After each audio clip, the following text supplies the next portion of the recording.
umuhungu wigaga mu ishuri ry'imyuga n'ubumenyingiro rya Tumba College yasanzwe mu nzu yaracumbitsemo amanitse mu nzitiramibu yapfuye, ndetse n'umukobwa wari waje kumusura nawe aryamye hasi yapfuye. Ibi byabaye ku wa 24 Werurwe umwaka wa 2026, aho uwo muhungu yaracumbitse hafi y'iryo shuri.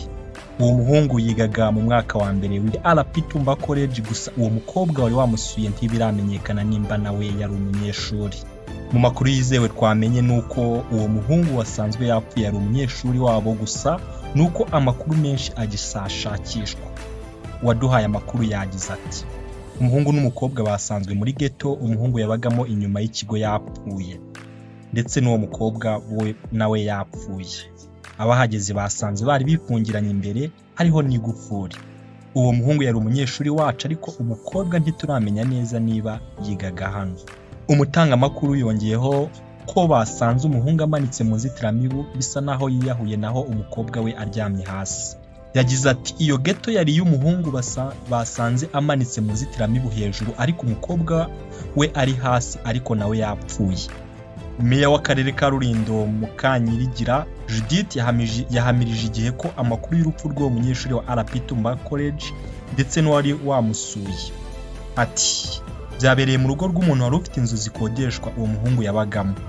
Twasanze uwo musore wari ufite imyaka 20 ari mu mugozi w'inzitiramibu yapfuye, n'umukobwa agaramye ku buriri yapfuye. Inzego zibishinzwe zinjiye mu kibazo, ziri kwegeranya ibimenyetso ngo hamenyekane neza andi makuru. Meya Mukanyirigira Judith yongeyeho ko bikekwa ko uwo musore ari we wishe uwo mukobwa nawe yarangiza akiyahura, kuko ngo hari ubutumwa bwo kuri telefone yoherereje iwabo w'umukobwa ababwira ko amaze kumwica, ngo yongereho n'abo basangaga naho basangaga umurambo we, yongeraho naho bari gusanga uwo murambo w'uwo mukobwa.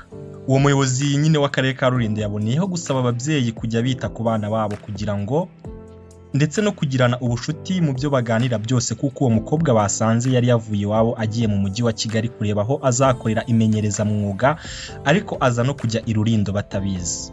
Uwo mukobwa we yari afite imyaka 18, ndetse ababyeyi b'umuhungu bari bazi ko abo bombi baziranye kuko bize ku kigo kimwe. Ababyeyi b'abana ubwo inzego z'umutekano zabageragaho nabo bari bahagaze mu gihe imirambo yabo bombi yahise ijyanwa gukorerwa isuzumwa. Ku gicamunsi cy'itariki ya 24 Werurwe yavuze ko inzego zirimo urwego rw'igihugu rw'ubugenzacyaha RIB na polisi zari zamaze kuhagera ngo zikurikirane icyo kibazo, hamenyekane ukuri kose, kuko n'imirambo yabo bombi yari igihari.